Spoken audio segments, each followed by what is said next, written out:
For you hot dogs that have been listening to RTG for a while now, you may remember that back in the early days of the show, I talked about how we were just a little weed in the gaming podcast garden and we kept growing and growing. And I never would have imagined we'd become the full-on infestation that the podcast has become now. If you've ever dreamed of running your own business, all you have to do is plant that little seed and start watering, and you can surprise yourself. And I know, it can seem very overwhelming at first. You need a website, a logo, you need to figure out how to advertise your business, how to accept payments when you make sales. It's a lot, but thankfully that's where our sponsor Shopify comes in.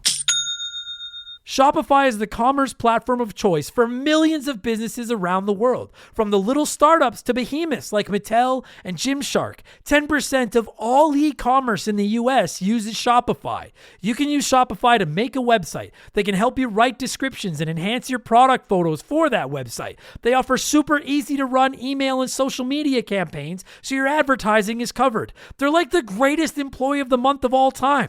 And if you get stuck along the way, they're there to help with their award-winning 24/7 customer service. Turn those dreams into and give them the best shot at success with Shopify. Sign up for your $1 per month trial and start selling today at shopify.com/RTG. Go to shopify.com/RTG. Shopify.com/RTG.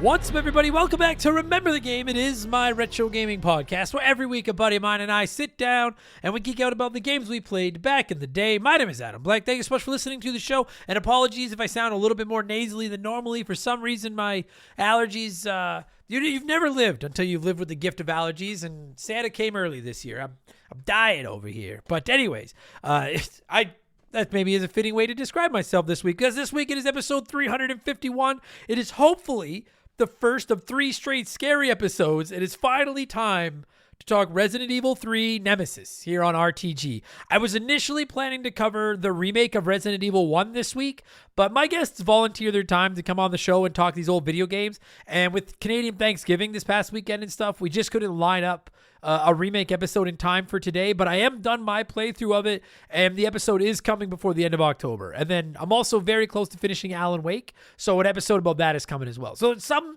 order in the next couple of weeks: Resident Evil Remake and Alan Wake. But those are them. This week, it is all about the third of the PS1 Resident Evil trilogy, Resident Evil 3 Nemesis. Now, I only ever played this one time prior to my recent run through it to get ready for this episode. And I know that I said I'm going to try to avoid spoiling my thoughts on games during the intros like I seemingly have been doing. But I've never shied away from voicing my opinion that I think Resident Evil 3 is vastly inferior to Resident Evil 1 and 2. Now, I want to make it clear, I don't think this is necessarily a bad game, per se. It's just the bar is so high with the first 2 Resident Evils, and I felt 3 kind of lost the script a little bit more than I wanted it to. That being said, replaying it for the first time in years over the last couple of weeks, getting ready for this episode, there are some things about Resident Evil 3 that I actually appreciate more than I thought I did after my first playthrough. Even if the game still rattles me sometimes, I have kind of warmed up to it a little bit. And I'll let you all know I'm trying to squeeze in a Resident Evil 3 remake playthrough this week. I canceled my Game Pass with the price increase. I just don't need it right now. But it's still active for another week, and Resident Evil 3 remake is on there. So I wanted to rip through a playthrough while the OG game is fresh in my mind. So I'll probably do a Resident Evil 3 remake review on Expansion Pass sometime in the next couple of weeks. But that's all off to the side. This week, it's all about the original Resident Evil 3 Nemesis on the PS1. My guest this week is RTG fan favorite, my boy Tyler. And I'll be honest, this is one of those wonky weeks where I'm actually recording the intro before we record the game chat. So I have no idea how it went, how long it went, if Tyler likes this game or not. But that's the great thing about Remember the Game. You never know what you're going to get. And we'll get to all that in just a minute, because speaking of never knowing what you're going to get, it's time for another edition of the Remember the Game infamous intro. Dun, dun, dun, dun, dun, dun, dun! And if you're new to the show, welcome aboard and consider this your warning. Our intros are kind of long. They're not that long. They're a little longer than Resident Evil 3 Remake apparently is. They're a little long, but they're fun. They're a good time, and you don't have to worry about Nemesis or any other giant mutant freak with a stitched up face and a cannon on their arm trying to kill you while you're listening to them. And if they do, that is not related to Remember the Game, and we accept no responsibility or liabilities for any giant stitch-faced bazooka on their arm creatures that try to kill anyone listening to our show while they're listening to it. Anyways, if you want to skip it, go to about the 30-minute mark and you'll be into Resident Evil 3 talk. I recommend hanging around for the whole thing. The intro's fun. We talk video games and stuff. It's good times. Let me get my plugs out of the way quick. It's how I keep my bills on. Don't forget our Extra Life charity stream, the 6th annual Extra Life charity stream to raise money for the Stollery Children's Hospital will be taking place on Friday, November 7th and Saturday, November 8th. I'll be on for 12 hours a day, 7 a.m. to 7 p.m. Mountain, both days, playing video games, talking with all of you, raising money for the kids. Good times had by all. Hopefully you can get by and check that out. And of course, I need to plug, don't forget, we have merchandise at rememberthegamepodcast.com. Shout out to my man Joe from 4545 Creative for designing that. And the lifeblood of our show is, in fact, our Patreon. We publish up to 4 additional shows every week over there. There's no ads in any of them. You can start listening for as little as $3 a month. And not only do you get a bunch of new podcasts, but you can write into the show. You can vote on the games that we cover on the podcast. You can join our 1,000+ member Discord, and you get instant access to hundreds and hundreds of archive bonus episodes waiting for you the second you sign up. And most importantly, you get a shout out and get to hear me mispronounce your name like I'm probably going to do to a couple of these. A huge thank you to our newest Patreons, Davis Feith, Nick Couture, Circumcision, I get it, Mikey Da Duck, Blake Wise, Peyton Jeffries, and John Holmes. I think I nailed all those. Nick is the one I'm worried about, but I think I did pretty good. Thank you all so much for the support, and welcome to Remember the Game Industries. You can find that all at patreon.com/rememberthegame or hit up rememberthegamepodcast.com. Don't forget, if you sign up for a full year, you get your 12th month on the house, and we are donating a nice slice of those Patreon subscriptions to the Stollery as part of our upcoming Extra Life charity stream. Good times. That's enough blowing myself. Let's blow some of you. That's why you're here, right? Let's blow some cartridges. It is our opening segment here on the show. I read a few comments and questions from our Patreons, usually gaming related, but not always. And we call this segment Blowing in the Cartridge. He blows all right. He blows big time. That's it, honey. Get into the spirit. Let's blow. Our first blower this week is Pee-wee Squitters, who said, Adam, I was wondering if I could get a shout out from my baby girl, Cosmo Kitty. We lost her a week ago today, and holy shit, it hurt. She was the coolest cat ever. We took her on hikes, and she was incredible with our young kids. She will be sorely missed forever. You all know I'm a soft touch when it comes to animals, and Pee-wee, I am very sorry for what a great name, Cosmo Kitty. My condolences to you and your fam over the loss of Cosmo Kitty. As you all probably know, it's 10 months. My God, 10 months this week since we put the CEO down, and we still miss her every day. So I know the pain all too well, Pee-wee, and I hope you and the family are doing all right. Shane's World said, hey, Adam, with GTA 5 done, are you considering other open world GTA games like Saints Row, True Crime, Sleeping Dogs, The Getaway, etc.? I wouldn't say I am right away. I have played Saints Row the Third. That's a pretty fun game. I wouldn't say I am right away, Shane's World. I think the next open world game I still need to go back and finish Cyberpunk, which I really need to do. Or I really, really want to do an episode about Fallout 3 on RTG. And obviously that's not a short playthrough, but it's one I've been jonesing to play through for a while. So if I had to guess, oh yeah, plus Ghost of Yotai. Dude, Yotai, if that's open world, I haven't looked yet. I'm assuming it is. Yotai is probably next up, followed by either Cyberpunk or Fallout 3. I really want to play Red Dead at some point, which I haven't. So I'm not going to say never to Saints Row, True Crime, Sleeping Dogs, The Getaway, but I would say they're probably not super high on my lists. Open worlds, I need to be in the right mood. Those are big sandwiches. Those are big sandies. Sam Bodego said, considering that Resident Evil 9 is coming out soon, and my earnest hopes that we get a remaker of the remaster, easy for me to say, of the Outbreak series, I have a challenge for you. Play one, remake one, erase one. Splatterhouse for the Sega Genesis, Ghosts and Goblins for the Sega Genesis, and Alien 3 for the Sega Genesis. I've never played any of those, but I'm interested in all of them. I'm gonna play Splatterhouse, because I've always been interested in the Splatterhouse games. I really like the box art. It intrigues me. So I'm going to play Splatterhouse. I'm going to remake Alien 3 and make it good, because my understanding is it's not very good. And I think that movie is an abomination. So I'm going to remake Alien 3 into something that doesn't suck. And then I'm going to erase Ghosts and Goblins for the Genesis. I love me some Super Ghouls and Ghosts and stuff, but I got the NES and Super Nintendo ones. I don't need any more of them. So Yeah, that's your answers. I am interested, for a record, I am interested in reviewing Alien 3 on the show at some point. I don't know when, but I am interested.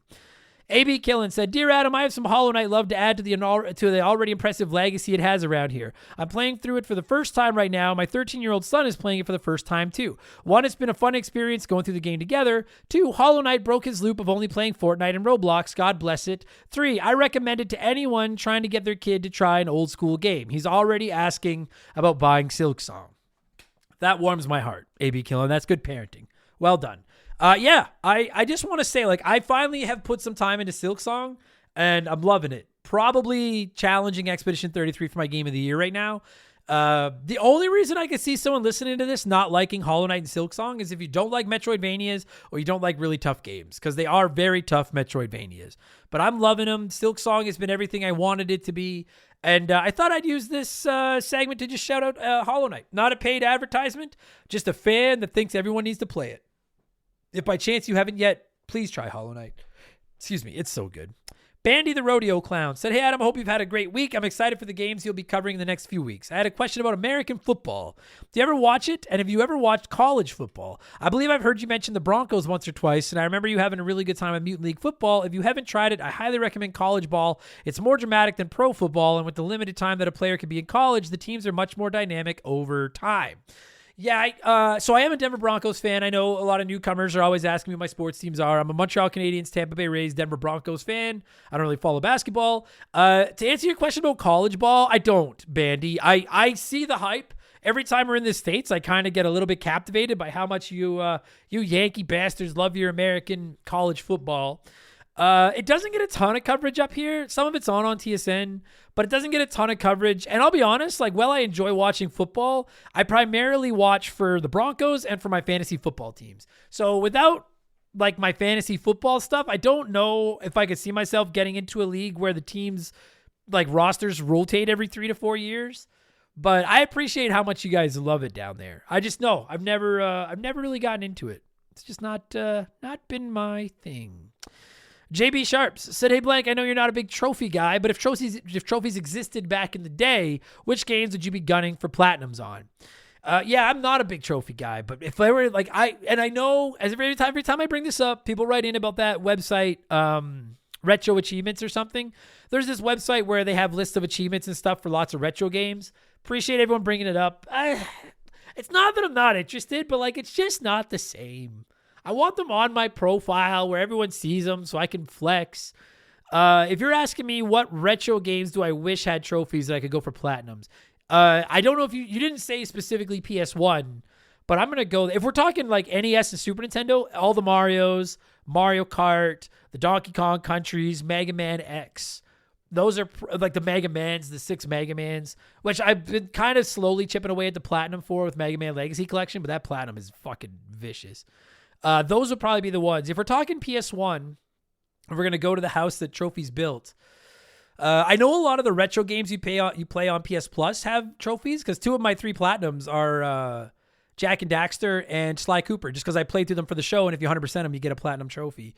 We're talking PS1, WWF SmackDown and WWF SmackDown 2 would have been great. Twisted Metal, all of them, but particularly 3 and 4 would have been sick.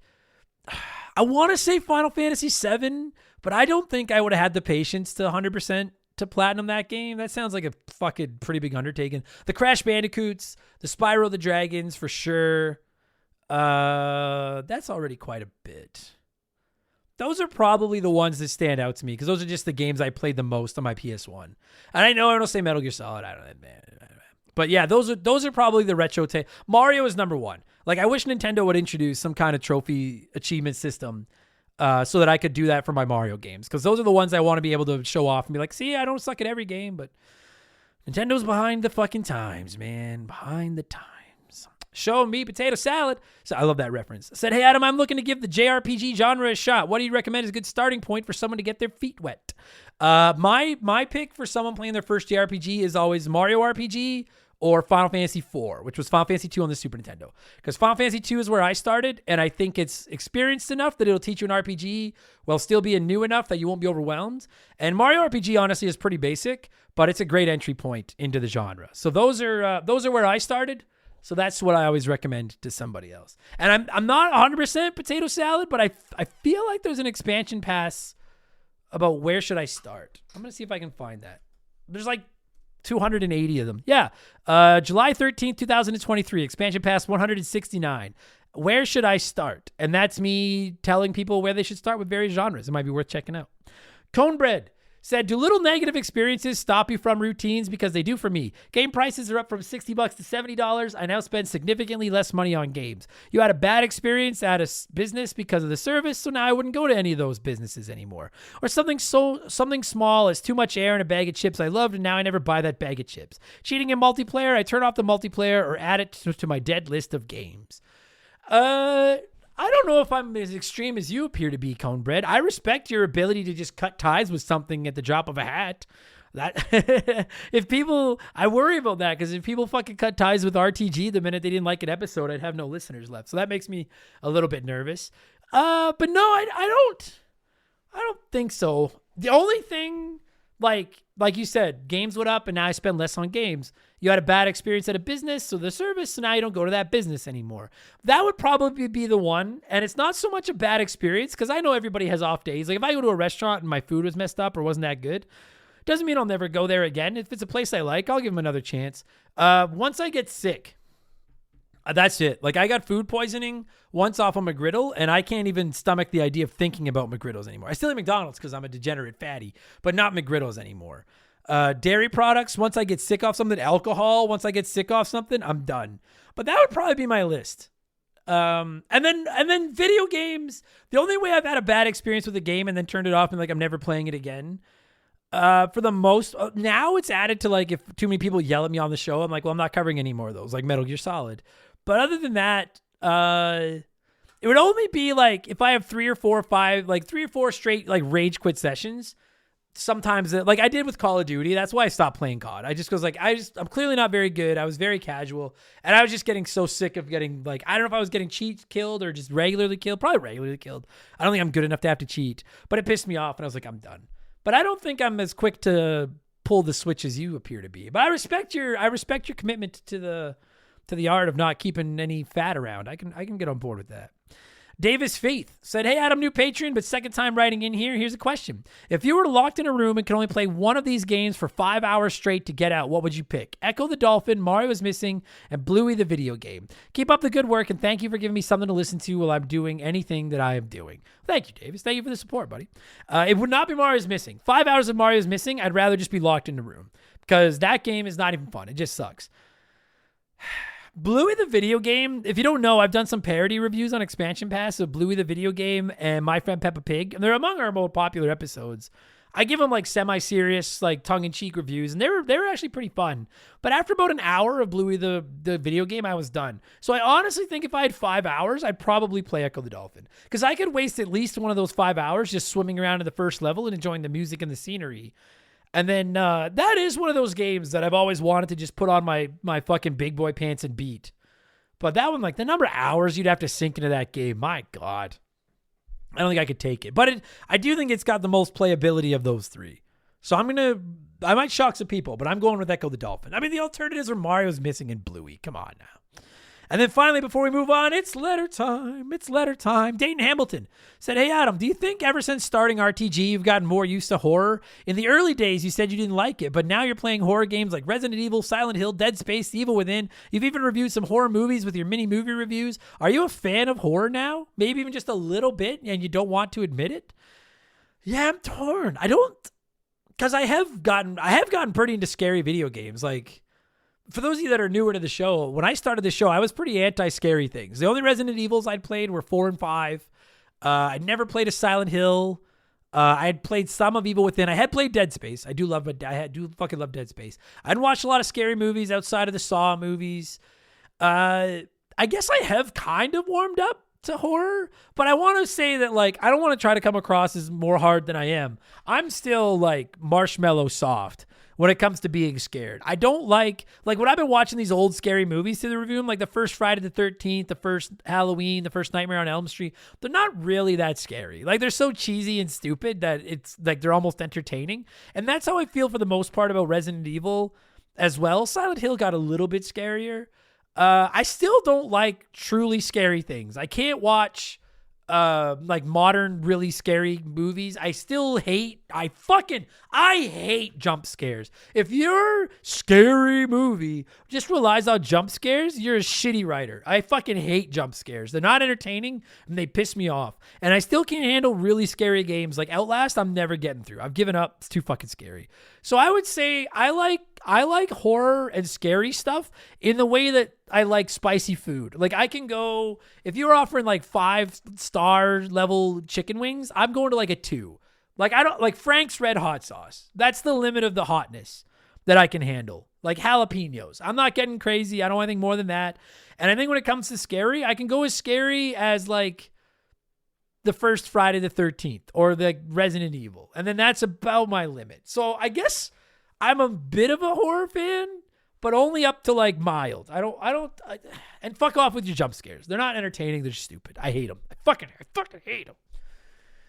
Anyways, I do love jump scaring Shaylee though. That is something I do just for the sport of it. Anyways, thank you everybody that wrote into the show as always. We need to keep the ball rolling. So let's switch things up and get to our smash hit segment, the official game show of Remember the Game Industries. Play 1, remake 1, erase 1.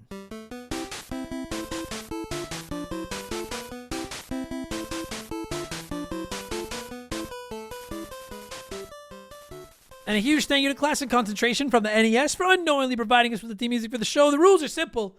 Every week I give our patrons 3 retro video games. They can play one as it was released, remake one as a modern game, and the third is erased from time forever. And as always, there are no wrong answers, but there is a right one. We'll get to that in just a minute. This week we're talking Resident Evil 3, so I decided to get creative and go with 3 Resident Evils. We have Resident Evil 5, the controversial Resident Evil 6, and the often overlooked Resident Evil Code Veronica. And this might have been the most runaway solution we've ever had. 58% said play Resident Evil 5, remake Code Veronica, and erase Resident Evil 6, which does seem like the obvious answer, quite frankly. So let's see what a few of you had to say here, and then I'll tell you what the right answer was. Fire Embalm said leave Resident Evil 6 the way it is because I wouldn't want to take the joy away from the giraffe in the logo. Remake Code Veronica because it's awesome and the remakes are always better than the originals. Erase Resident Evil 5 because there are too many lickers in the game and not the good kind like the Resident Evil 6 logo. That is the soundest logic that I've ever heard, Fire Embalm. Because the logo looks like a giraffe. I can appreciate that very much. But still, though, Resident Evil 6, I don't know. Show me what you got. Said play 5. It's still a great co-op game. Remake Code Veronica, probably one of the most difficult Resident Evil games that would benefit hugely from being reworked. Erase 6. It's just utter dog shit. Dog shit when it goes white. It needs erasing from existence, and then existence needs erasing on top of that. That is the grossest dog shit. I get asked that a lot. Why do you hate Resident Evil 6 so much? And I truly feel people that ask that haven't played it. Like, I need to try it again at some point, but like, I hated that game. I was so mad. One of the fucking, who was it? Was it Conebread? Yeah, Conebread that asked, like, do little negative experiences stop you from routines? They do when it comes to buying new Resident Evils. Resident Evil 6. Ugh, that fucking game. My God. Red Star 55 said this is a great selection for my first run. Play Resident Evil 6 because it has co-op and I can't for the life of me remember why I didn't like it. Remake Resident Evil 5. Great memories playing this, especially using the unlockable bow, but when my friend and I tried replaying it a month ago, it controlled so badly we instantly quit. Erase Code Veronica. It's not co-op and I never played it, so no harm, no foul. I respect your dedication to the co-op brand, Red Star, because I actually really like Resident Evil 5, but I never played a co-op because I had no friends. I liked that. We're going to do a Resident Evil 5 episode at some point. I like that game. Derek Karen, say play Code Veronica as it's the one missing from my list. Remake 5 because updated graphics and smoother gameplay for an already great game would make for a damn near perfect game. Erase 6 as it's the biggest letdown in the series and I would rather try the one I haven't played because a dressed up pile of shit is still just shit. Agree. Yeah. I felt that same way too. Resident Evil 6, I love 4. 4 was where I got into the series. I really liked 5. And then 6 just fucking, 6. Turtles Love Pizza said, play Resident Evil 6 because I haven't yet and I can't wait to play a co-op with my teen kid and experience the absurdity together. Remake Resident Evil 5 so the co-op gives you options to change the goofy split screen configuration. Inventory also needs quality of life changes.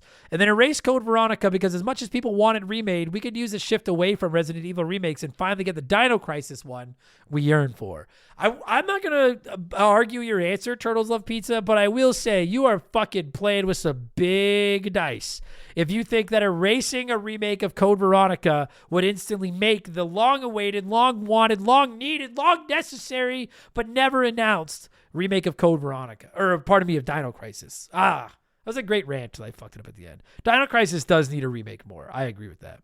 I'm going to go, I almost went with that 58% of you. I almost did. I almost went with the majority of play Resident Evil 5, remake Code Veronica, and erase 6. But I'm going to change it up. I'm going with 9% of you. 9% voted my way, as did Nerf Herda, who said play Resident Evil 5 so you can scream at Shiva wasting health spray endlessly, remake Resident Evil 6 because the idea was fine, building upon the more action-focused 5, but damn it was it a messy shit show that forced me to rage quit and delete after 3 campaigns. So by default, Veronica has to go. I had it on PS2, but it holds no lasting memories for me. Yeah, I'm going to go the same order, different reasoning. I'm going to play Resident Evil 5, partially to yell at Shiva, and just because I remember really liking that game, and I want to do a replay of it to get ready for an episode of the show. I like 5, so I'm going to play it because it's fine. I almost remade Code Veronica because I have played the PS2 Code Veronica. There's an episode about it in Remember the Game Archives. I do like it, but it could sure use the facelift that like 2, 3, all those got. But I'm going to remake 6 and just make it into something I don't hate. Because I'm so nervous for Resident Evil Requiem because 3 is my least favorite of the original trilogy. 6 is absolutely my least favorite of the series, especially the second trilogy. I don't want it to be a trio of disappointing thirds with Resident Evil 9. So I'm going to remake 6 and just make it into something good. And then I'm going to erase Code Veronica. I like it. I got nothing against it. But come this Sunday, I am going to make orphans of its children. And before you write in and say Code Veronica had a wife, I would assume that she would die of grief. And shout out to anyone that gets that reference. Thank you, everybody that wrote in to play along as always. What have I been playing over the last week? And then we're talking Resident Evil 3. I've been playing Resident Evil 3. I pretty well did an entire playthrough of it over the last week. Ready to talk all about that. I'm also playing Resident Evil 3 Remake right now to get ready for a quick review. I'm only 2 hours in, but yeah, I like it. I don't know. Seems better than the OG so far, but we'll see how the rest of it goes. And then I've been playing Alan Wake. Played almost an entire run of that last week. I'm on the last chapter. That episode's coming up soon. I'm going to save all my thoughts for that review. And I've been playing Hollow Knight Silk Song. And I don't know if any of you have heard of this Silk Song, but it's pretty fucking good. I just got to Act 2 for everyone wondering where I am. So I'm behind, but once Alan Wake is off my plate, I have a couple weeks to just catch up on some new games. Hollow Knight Silk Song, Chronos The New Dawn, and probably Sonic Racing Crossworlds are at the top of my list. Once I get Alan Wake off my plate here, hopefully in the next 48 hours or so. Anyway, that's what I've been playing. Here's what's going to happen. We're going to let a sponsor in to peddle their wares. I have a new segment to go in here. I asked last week if everybody'd be interested in some old gaming commercials as part of our ad breaks, and the majority said yay. So I'm going to sneak one of those in. Then we'll let a sponsor in to peddle their thing. And when we get back, it is all about Resident Evil 3, okay? Remember, the game will return after these messages. Backup! I need backup! A rookie cop facing unspeakable evil. There's something really wrong here. These things aren't dying. I just blasted this thing, and it's still alive. One of the most anticipated games of 1998, Resident Evil 2. If the suspense doesn't kill you, something else will. Everyone's gonna die. This is an ad by BetterHelp. Did you know that October 10th is World Mental Health Day? Shout out to the therapists out there helping people improve their lives day in and day out. I've talked about my experiences with therapy for years, and I'll never forget the first time talking to a therapist really clicked with me. I had quit my warehouse job, I was trying to make a go of being a comedian, and every day I woke up and I just felt like a piece of garbage. Like I was wasting my time. This whole idea was stupid. I ruined my life. I talked to a therapist and she really helped me gain the confidence to know I wasn't doing anything wrong by chasing a dream. And that if I believed in myself, if I really worked hard, nobody else's opinions mattered. It was a big deal for me. The right therapist can help you level up so fast, and BetterHelp has over 12 years of experience in matching people with the therapist for them. BetterHelp's therapists adhere to a strict code of conduct, and they're fully licensed in the U.S. You fill out a quick questionnaire to let them know what's on your mind, and they match you up with one of their over 30,000 therapists suited to your needs. And if it's not a fit, you can swap therapists anytime for no additional charge. BetterHelp has helped over 5 million people around the world. Why not give them a shot? This World Mental Health Day, we're celebrating the therapists who have helped millions of people take a step forward. If you're ready to find the right therapist for you, BetterHelp can help you start that journey. Our listeners get 10% off their first month at betterhelp.com/rememberthegame. That's BetterHelp, HELP.com/rememberthegame. We now return to Remember the Game. All right, everybody, let's talk some Resident Evil 3. That is why you're here. As always, I like to let you nerds sound off on the game we're covering before my guest and I hog the microphone. No shortage of comments this week, as always. A majority of people defending Resident Evil 3, which I expected. I know it's got its fans. So let's see what some of you had to say here. Alexander Johnson said it's good, but it is the most overrated of the original games. When the remake came out and everyone was shitting on it, it made me laugh. The problem everybody had was that it was too short. They must not have played the original and forgot because it was super short as well. And that is the complaint about 3 Remake, is they cut too much out. And I will say that, like, I fired up Resident Evil 3 Remake yesterday. I played like 2 hours of it. And within like 10 minutes, you're at the train and trying to figure out how to get the train running. Whereas like playing the original Resident Evil 3, there's like a couple hours of gameplay before the train if you don't know where you're going. And I do agree, it's not a long game. It's like 6 or 7 hours. But I am interested. I'm really liking what 3 Remake is throwing down, but I'm interested to see just how much was removed. Because that does seem to be the overwhelming argument against it for sure. Home Bed Now said, I had this one on Dreamcast. First one I played properly, and I have to say I really enjoyed it. And even though I know other Resident Evils are better, this is my favorite just based on pure nostalgia. Would love to play it again someday instead of the remake. That being said, can I ask how you managed to play it, Blank Man? Yeah, I played it on PS Plus. It's on PS Plus Premium. It's one of the throwback titles. So I played it on my PS5 and straight up had to use save states at times. I didn't have to, but it's such a, when you're on the clock to beat a game, oh my God, what a time save they are. Especially a Resident Evil with all the backtracking when you die and knowing next time to bring, your fucking wrench or what have you. So I played it on PS Plus on my PS5. Jack Blackman said the main reason people talk badly about Resident Evil 3 is because Resi 2 was so good and such a step up from 1. And 3 is basically the same as 2, but with a bit more of the city and a new side story rather than a sequel. It felt like the third campaign alongside Leon and Claire rather than its own game. And then Resident Evil 4 comes along, and that is a step up from 2. So 3, I think, loses some love from people for feeling more like DLC in a time when DLC didn't exist. I love it, though. Do a playthrough every couple years, and it still hits me right in the nostalgia. Love the game, and love Nemesis. For the record, I start to spoil, like, I also love Nemesis. For the record, Team Nemesis. And that's a good point. It does feel like playing it does feel like DLC to 2. That's not a hot take. That's a pretty reasonable opinion, I think, Jack.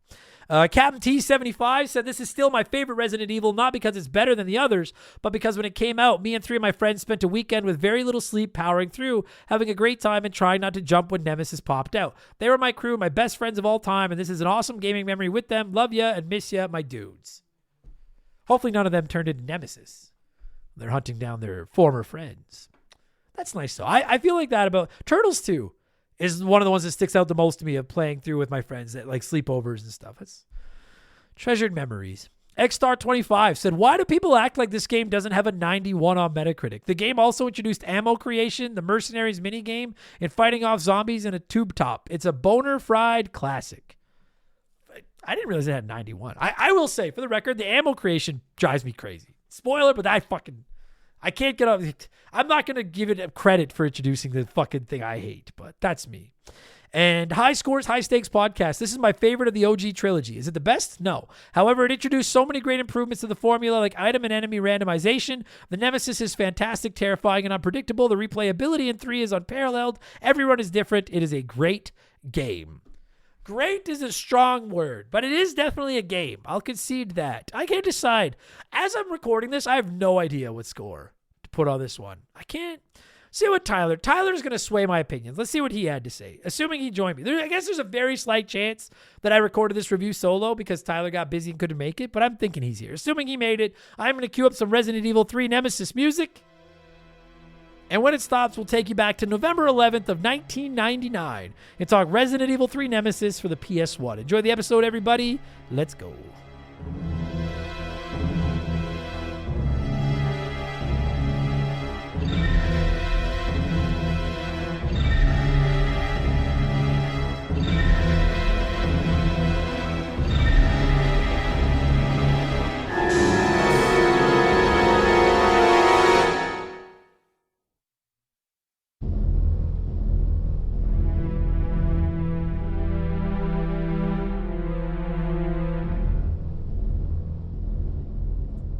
All right, joining me on a terrific Tuesday evening to talk Resident Evil 3 Nemesis is Remember the Game's Nemesis, and that is my buddy. You don't look like Nemesis, but you are Nemesis. It's my buddy Tyler. How you doing, man? How's life as a Nemesis? I look good in leather. I'll say that. Yeah. I got a better, marginally better face. That's I was just gonna say you don't quite have Nemesis's face. Nemesi's face. Nemesis. Plural Nemesis. Nemesi. Anyways. He's got nice teeth, though. You have to admit, like my teeth are a few shades more yellow than his. Dude, I'm happy with my teeth. Like I have a nice smile. I don't have any big holes or anything. But so many like celebrities have the like glowing white teeth now. It makes me feel very insecure. Oh man, it's I have coffee insane. drinkers' teeth. Yeah, same, right? Yeah. We're blue collar guys. We're blue collar entertainers. So I'm like, they don't stink. There's no fuzz on them. They're all there. Just they don't like Roman Reigns. Like that guy smiles and you see it like for 10 blocks. It's fucking insane. Yeah. Anyway. I just saw a video with someone who I was like shocked that their teeth glow up. I can't remember who it was. Ryan Reynolds, probably. I find it off-putting. Like when they're too white, I find it off-putting. There's a fine line. Yeah. So, I would purposely get mine darkened, actually. If Yeah. the movie thing ever works out, I do believe I will be darkening my teeth. Just sitting around eating yellow crayons, trying to find that sweet spot. Yeah. We're talking Resident Evil 3 Nemesis, and as you asked me right before we started recording, yes, the original, not the remake. Although I am playing the remake right now, and I might weigh in on that next week. Have you? You haven't not played it, right? I have it. I haven't played it. Okay. Was gonna start playing it for Halloween, and then Battlefield 6 came out, and I was too impressed with that. So I probably lost to Battlefield 6 for the next month now. I dig it. I know the remake gets a lot of shit from people. I'm only a couple hours in, and it seems pretty cool. It definitely seems short, but I mean, Resident Evil 3 is pretty fucking short too. Like for those that don't remember, maybe you haven't played the OG in a while. I just finished my first replay of this. Only my second time ever through it. My first replay of it in years, Resident Evil 3, the original. And I didn't like it very much the first time I played it. And playing it now, I like it more than I did the first time. But I gotta say, I don't know if you're gonna come along with me on this, but like I think this game is vastly inferior to 1 and 2. Doesn't mean that it's bad, but not as good as 1 and 2. So I think the voice acting's better, especially for like the North American port. I mean, the bar is low, but yeah, I agreed. But I would say like my rank is 2, 3, and then like 1 is in there. But like 1 and 2 are kind of still horror games. I found like survival horror games, whereas like 3 is when it starts shifting to you just have more guns, more ammo. It feels like it started to shift towards like that action adventure survival game. Like 4 is still kind of horror survival, but like 5 is really like I felt like it was an action game that just had slower controls and added some intensity to it. And that's kind of like the vibe I got from 3. So I enjoy that though. I see, and I've been asked, many people have asked me this. They're like, but dude, you like Resident Evil 4 and 5. How do you not like 3? And I do like the more action-based play of 4 and 5. And I love the slow tank controls, methodical survival horror of 1 and 2. Where 3, it's the bridge. That's it. Yeah. And where I struggle with this one is like, it's got the controls of 1 and 2, which I know, look, I get people go back and play Resident Evil 1 or 2 now, or 3, the OGs. And if you never played them before, I get how they can be a little bit off-putting with the weird controls, the tank controls, they're slow. I get The that. the forced camera angles can be The really frustrating. the more camera cuts than WWE has, yeah, like that Yeah, can get very frustrating. But to me, it works with 1 and 2 because it's not like you're constantly bombarded with enemies, and so everything when you do come across an enemy, you're like, okay, I move slow. I'm not very agile. These fucking cameras are jerking me around and jumping everywhere. But there's one enemy, and I just got to figure out how to get around that enemy or what, like, and it works. Where 3 loses me is I get why there's more enemies because like now the virus is out in Raccoon City and shit's hitting the fan and everyone's mutating. I get that. I just don't think that slow tank control scheme works with that many enemies. I find myself, not to mention that camera fucking jumping all over the place. I found it more frustrating than fun at times when I was getting surrounded by enemies, especially when you take into account that the first 2 games really teach you to conserve ammo and just dodge when possible. And then Resident Evil 3 is like, fucking, here's a ton of gunpowder, make some bullets and start shooting, boy. And I don't, I feel, you're right. I feel like it's lost between 2 and 4. yeah. Uh, I want to say within the first like 6 minutes, you get the shotgun with enough bullets to just go So, ham. Like, sorry, are you really far from your mic? You got really quiet there. oh, sorry, There you are. it Yeah. it shifted. It Sorry. What shifted a did you little bit. say there about? Was it about the shotgun? Yeah, like within the first like 6 minutes, you get the shotgun Yeah, yeah. with enough ammo to just like go to town. Like you don't really have to conserve. You can try doing the headshots or the 1-2 combo with the knife, but you can literally just pump the shotgun, aim at the sky when you're near 2 zombies, burst their heads, and that's like conserving ammo. You don't Yeah. have to like I at no point in this game was I ever the first time I played it like 2 where I was conserving bullets, I was trying like the 1-2 combo, I was avoiding zombies, and by about halfway I was like, "Oh, I see. I have 900 shotgun rounds. I can just go to town." Oh, dude, it's fucking like and I have to say I have zero love for the crafting ammo. Like the taking the gunpowder, combining it into different kinds of gunpowder, getting out the fucking bullet making machine thing, pouring the Yeah. gunpowder in. Have no patience for that shit. It fucking drives me up the goddamn wall. And you're right. Once you get it through your head that like I have lots of ammo, don't be afraid to shoot. It does make the game more playable and arguably more fun.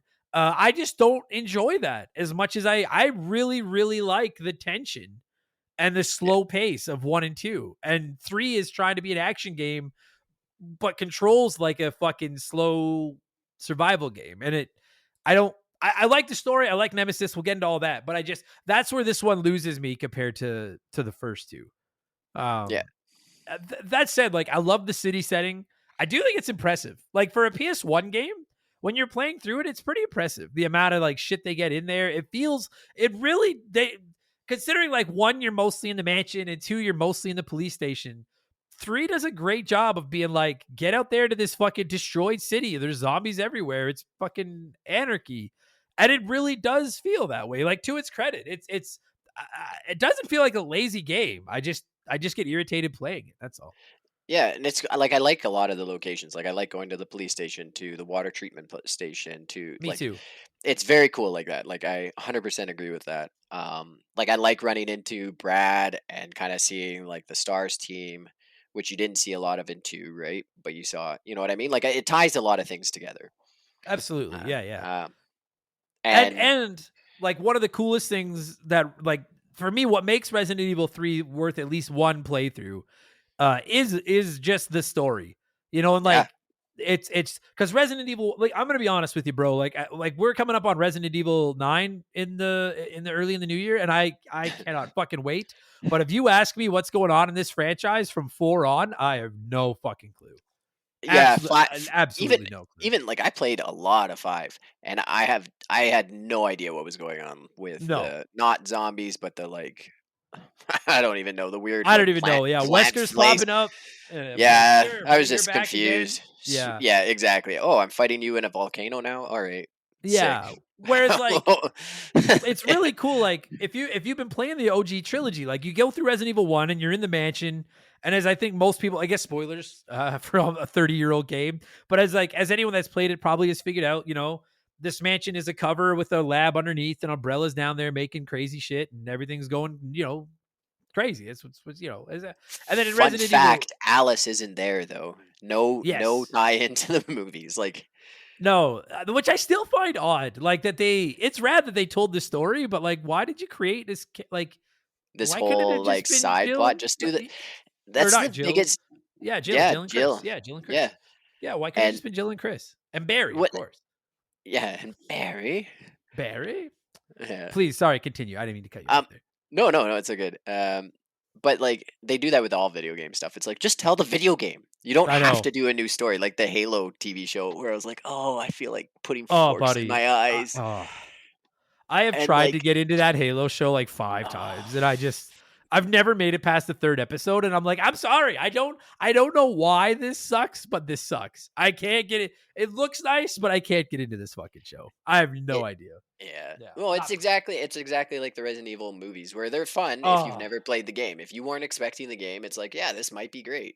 But yeah, if I you I played the agree. game or read any of the books or anything like that, like deep dove into the story, you're like, oh, this is actually like somebody who was writing the actual story wiped their ass and they made that into the movie. Dude, we have talked about it on this show 100 times. Why? I'm sorry. I know we're sidebarring 10 minutes into this episode, but like, why is it so fucking hard to make a good Resident Evil movie or show? Like, why? Yeah. It's written. It's right there.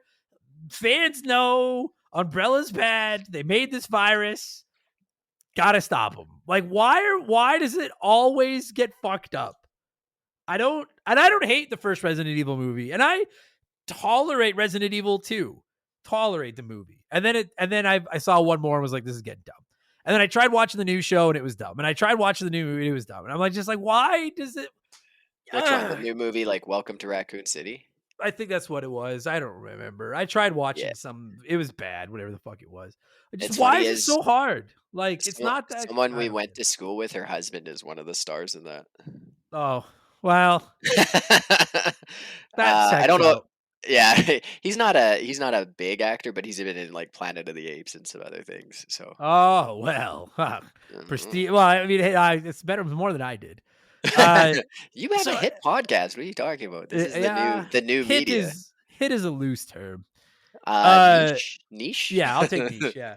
So like that's my. It's just okay. So getting back, like it's so I mean sidebar. The movies are terrible, and I don't know why. But the game, like so, Resident Evil 1, it's you're like you spend half that game trying to figure out why you're in this fucking mansion full of zombies, and then eventually you find out like Umbrella, it's cover, blah blah blah blah blah.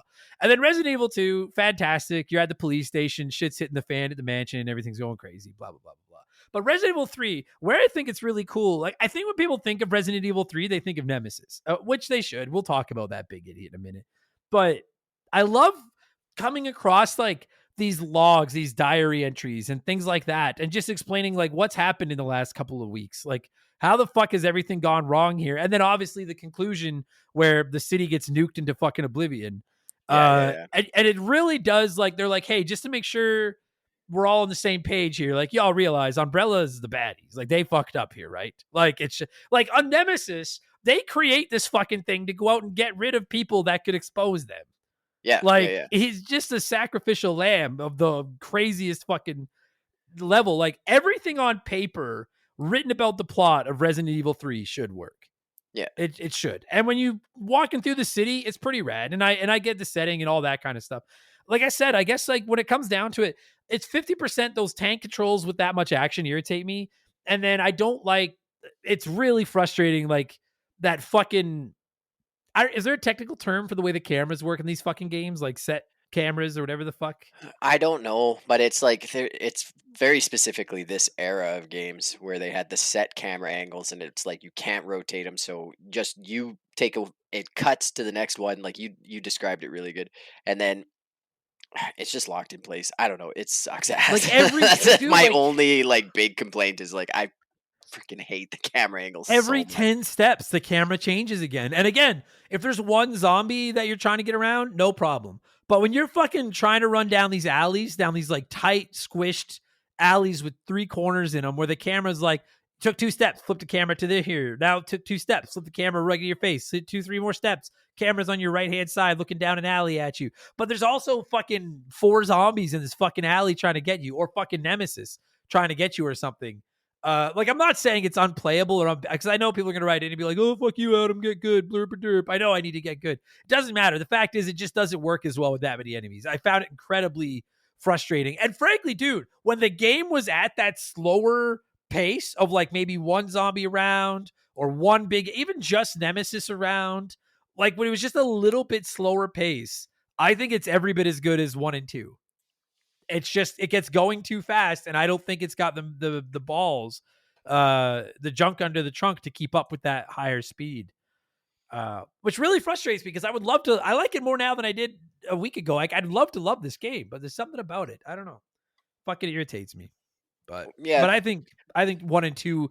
It also has the unenviable task of following, particularly Resident Evil 2, yeah. which Like 2 is is a masterpiece, right? absolutely yeah. Like 1, I don't know. I never played the Japanese version. I don't know if the voice acting was better there. I think that's they made it first for Japan and then ported it over. And like the Okay. voice acting is, I vaguely remember reading that somewhere.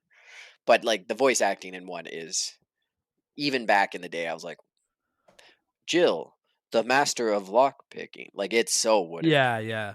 I Um, kind of like the like I like cheesy horror movies more than horror movies. And so that cheesy voice acting does it for me.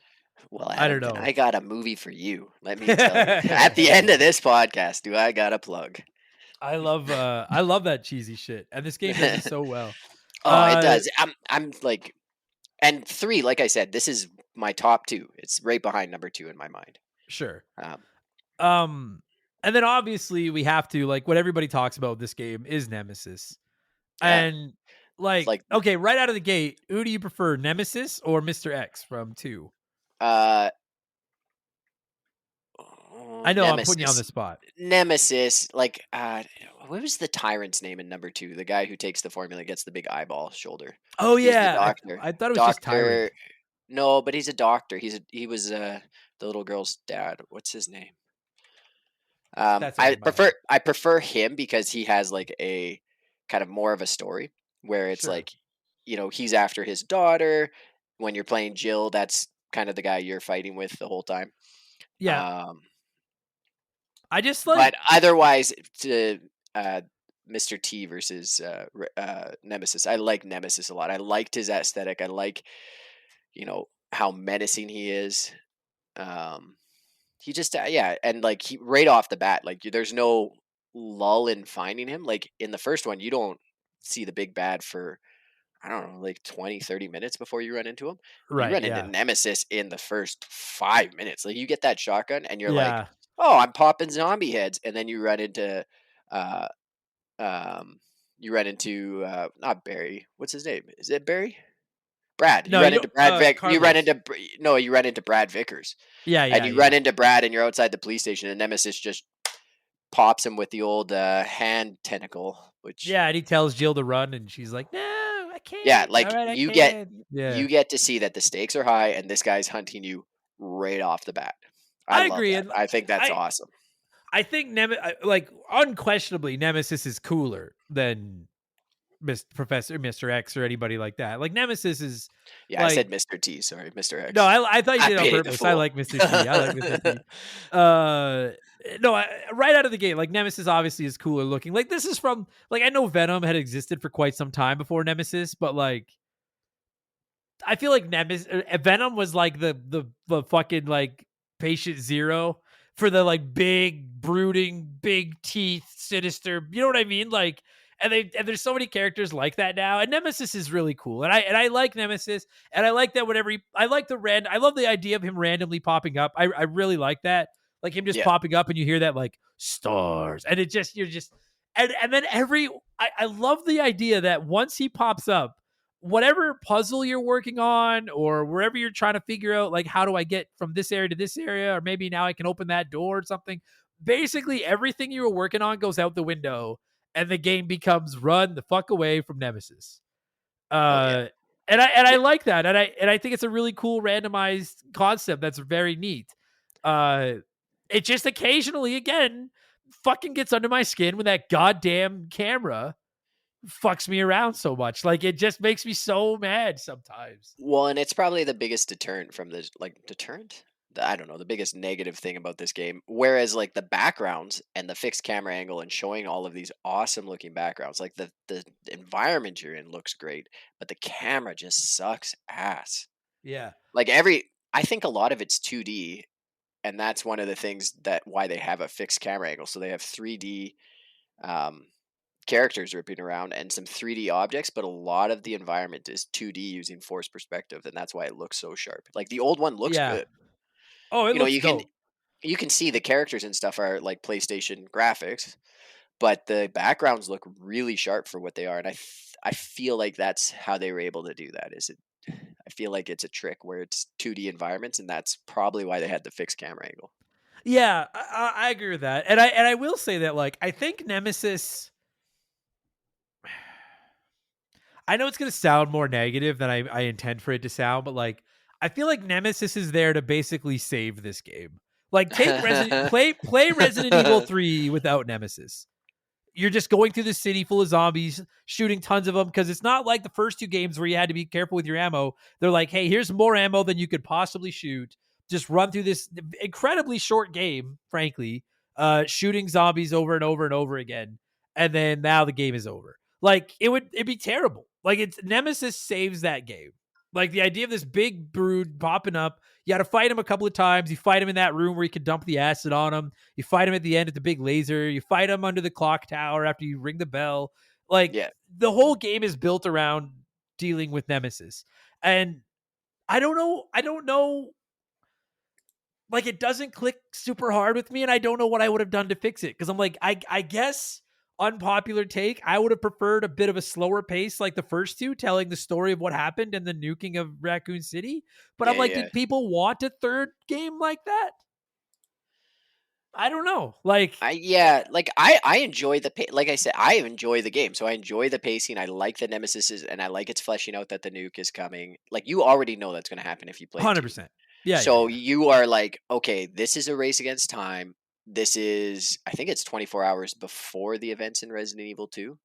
Like I don't Yeah, think there's something like quite like that. a Yeah. direct overlap. I think like this is all happening just as the city fell, and 2 is taking place like both Leon and Claire are coming into town 24 hours after these events. I think there might be some Yeah. overlap as both games play on, but I think there's like a bit of a Like I time could be wrong, spacing. but like the entire original trilogy happens over like a week or something. Yeah, Like something like not that. even. It's pretty rad. And I do like that.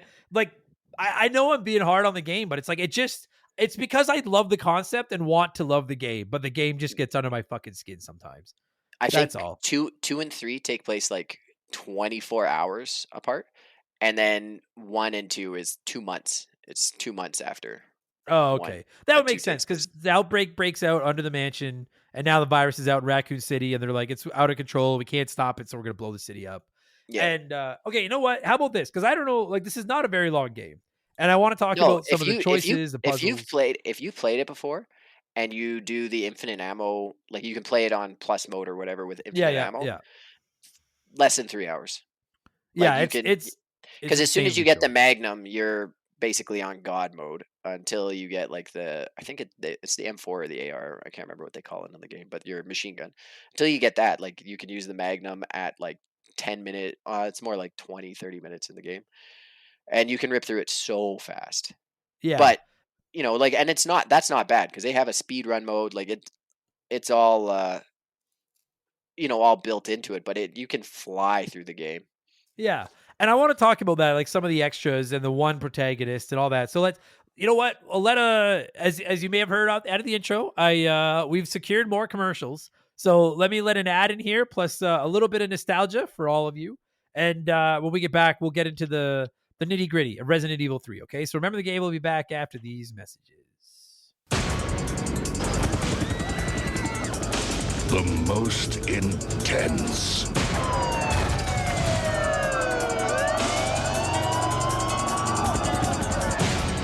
The most horrifying. It's in your blood. Resident Evil 3 Nemesis. The nightmare continues. Only from Capcom. We now return to Remember the Game. Yeah. So where were we? Oh yeah, right. So there's not a. That's another thing about this game is like in Resident Evil 1, you can play as Chris or you can play as Jill, and in Resident Evil 2, you can play as how am I Claire, blanking now? Claire, and Claire Leon. and Leon, right? Oh my god, how can I forget? I could like see Leon in my head, and I was like, bro, it's like your favorite game ever. How the fuck do you not know Leon's fucking name? And so like both those games give you two chances, like chances to play as different characters and see different stories and all that kind of stuff. And then in Resident Evil 3, and again, I'm assuming this had something to do with like they had to have it turned around quickly, but like you only get to play as Jill, and like it's fine that you get to play. I don't have a beef with Jill. But I'm a little bit disappointed in if it's so short, like you couldn't have done a playthrough as Carlos, where you found out a little bit like the Umbrella Corp security guys or something. Does that, you know what I mean? Like something like that. I think I you don't do. know. You can play. You play as Carlos for a little bit For a in little part of, bit, but I in mean the like, story. yeah, but I mean like one where you like, you can pick one character or the other and go through their plots. Like Yeah, if yeah, if yeah. it's only going to be a 5-hour game, then like it would have been really, would it not have been cool to see a little bit of his story, like coming in and like why Umbrella has these secret agents and all that? Like, Yeah, what do they know about what's happening and everything? You know what I mean? Like, I don't know. yeah, I just, yeah. I think you can play as Hunk in Resident Evil 3, or is that 2, where you can do a speed run as Hunk? well, I know once you beat Resident Evil 3, then you can go back in and do like mercenaries mode and stuff like that. I'll Yeah, be yeah. honest, like I didn't do any of it, but That's where you play as Hunk. He's like the mercenary, and you okay. do like a weird. It's like a sub speed run thing, or I can't I quite just, remember. I think I did that once as a kid, and then as yeah, a like teenager, I guess when this came out. it feels like they wanted to make up for the short runtime, and so they were like, well, we'll put in those extra modes at the end. Plus, you get to make decisions throughout the game, but and I know the decisions have a little bit of an impact on your ending, or at least I assume that they do. But again, it's like I've been playing a lot of Resident Evil this month, and it's just when you look at the detail and the polish and the story options and everything from 1 and 2, you can't like if I had paid full price for this a year after Resident Evil 2 and I was all excited for another one, and then I beat it in about 2 days and didn't have like a second person to play through as and to see it from another perspective or anything. Like I don't like I know it's got its lovers and its lovers are probably gonna hate me for it, but I just feel like it's kind of it feels rushed. Like it feels like a rushed gimmicky game. And it's not a bad game, but it doesn't like 1 and 2 feel like such big trailblazing epic adventures. And 3 was just like, here's a city full of zombies, look out for the big one and run and shoot a lot. Yeah, You know? I don't know. Bothers me a little bit. Maybe it shouldn't, but it does. What are you yeah, gonna do? and maybe it was rushed. Maybe they just put it out as a cash grab because 2 was so successful. But like you know, I think it was a bridge. I think they were moving in a different direction, and that's the main thing that happened is they were kind of Yeah. going. And I mean, like, because I know people are gonna write in, like, as far as I'm aware, they were doing Code Veronica at the same time, which I do. I don't know if I like 3 less than Code Veronica because I don't hate Code Veronica, but I don't think it's great either. But it's Code definitely more. Veronica. Yeah. Oh, sorry to cut you off. No, I was just gonna say I think it's more. I think it's more polished and deeper than 3, I but think so, but I think it gets weirder. That's like it wait, does like get weird. 1, 2, and 3. I'm like, okay, evil corporation that tracks. That would never happen in real life, but in this fantasy world, corporations are evil. Got it. Wink. Uh, and then developing like chemical warfare, developing like a fucking zombie virus and a giant mutant virus. Totally tracks. Makes sense. This is like this makes sense in North America. This makes sense in Japan. Everybody's afraid of this kind of stuff. Awesome. And then in Code Veronica, it's like, well, but there's these twins, and maybe the family is in control of the umbrella, but also they're trying to live forever, and somebody might be a vampire that's going to be 8 feet tall, and you're going to be really attracted to in 6 or 7 games. And you know what I mean? Like it starts to go off the rails a little bit, where I was like, "What the hell is even happening? What?" Yeah, and I'll concur there, and I'll give that up. And like, and that is one thing with 3 is like it really is a great trilogy to all be on the PS1 and all come out within 3 years or 4 years or whatever the fuck. And again, to Three's credit, if you played the first two, I personally, my biggest appeal of playing Resident Evil 3 is the filling in the gaps, filling in the story. Hey, here's what's going on since the last two. Because, like you said, after 3, hold on to your butts. Shit's going to get fucking weird. Like, it's going to get fucking crazy. So I Yeah. can respect all that. And I really do think Nemesis is a cool character. And I love running around those cities. But it's just it's my other big gripe to it, other than I don't like the combat controls and those fucking cameras. It's just I haven't dropped this in a while, but I don't feel like there's not as much meat on the bone as there is with Resident Evil 1 and 2. And I don't No, want to hear the definitely. mercenaries mode doesn't do it. And I know that people can bring up that like the randomly generated zombies and Nemesis popping up all over the place and shit like that. And I'm like, sure, but like it's still not a huge area to explore, and being outside and running through the streets just doesn't. I respect that they tried something different. I do. But I just like, to me, that doesn't hit like being trapped in the police station or being trapped in that mansion. You know what I'm saying? Like, you're just like, Yeah. you have so many alleys to run down and different places to go. It's almost overwhelming at times, while also still being very claustrophobic. Yeah, And because even though you're in open spaces, there's like debris and everything that kind of shrinks it down to an alleyway. One of the nice things about that, though, having like gone back and just kind of checked out the originals, what I think it's in 4, but it might be in 5. They start giving you a laser to aim. Does that start in 4?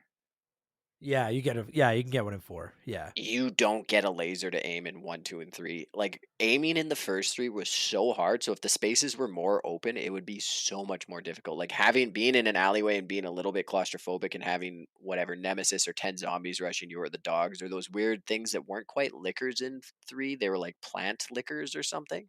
You Yeah. know what I mean? They climbed on the walls and Yeah. they had Yeah. like, Yeah. instead of 4 appendages, they had 6. They were like, but they looked a little bit like the lickers.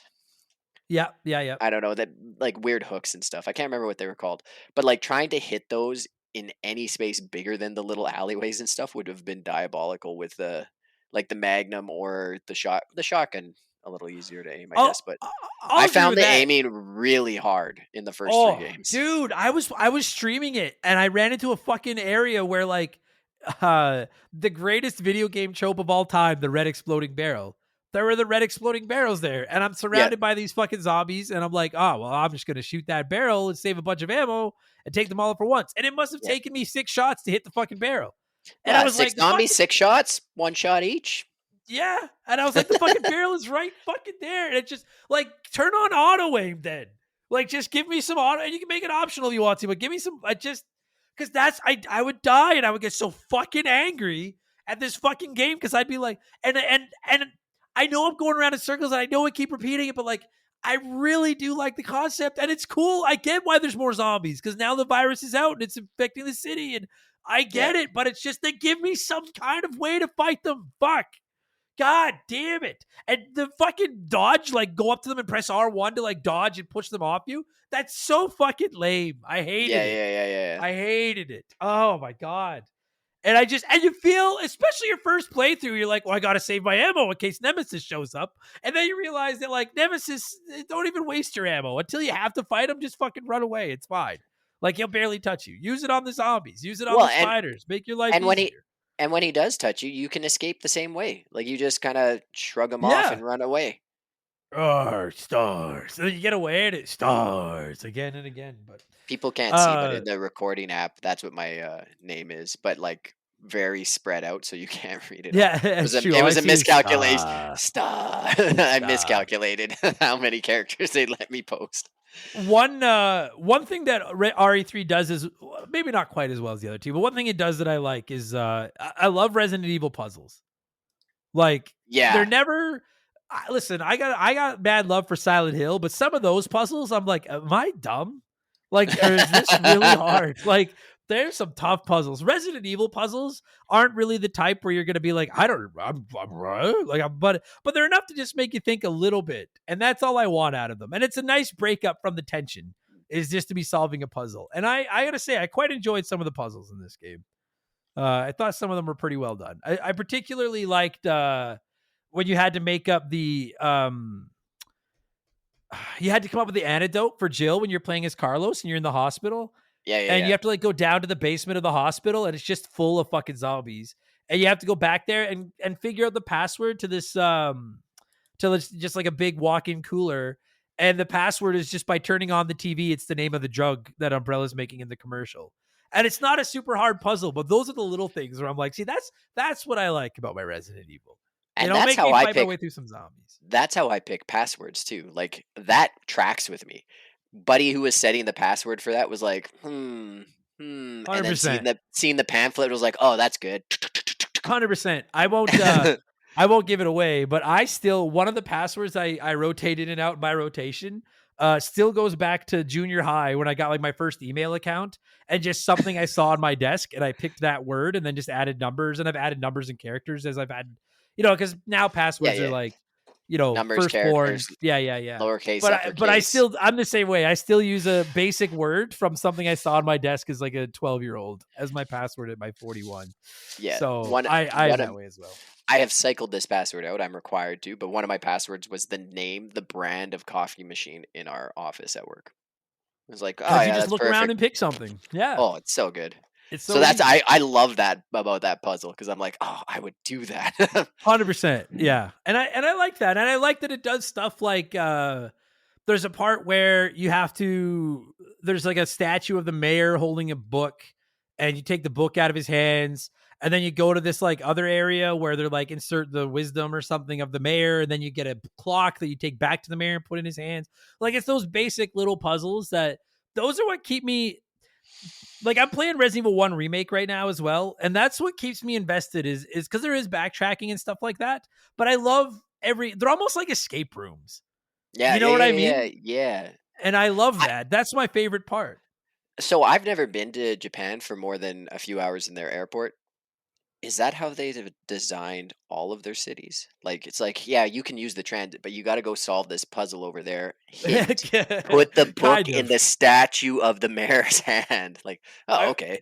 I will say, if for those listening, if you've never been to Tokyo, like their public transit is immaculate, but figuring out that map is a bit of that Yeah. is a bit, once you get it, you're like, oh, I've cracked the code. But that code, whew, I that thought code's you a were cracker. actually gonna say what is yeah, the transit, like the city's great and everything, but the transit, figuring out those puzzles, I was gonna be like, yeah, it is true. The Yeah, you legends do are have to true. take the book and go put it in the statue's hands to get the clock. And but I love that kind of stuff about these games. Like I love when you get like you get a battery of jumper cables and you're just like, oh fucking A, now I can't wait to come across a situation where I need a battery of jumping cables, because then right away you're ready.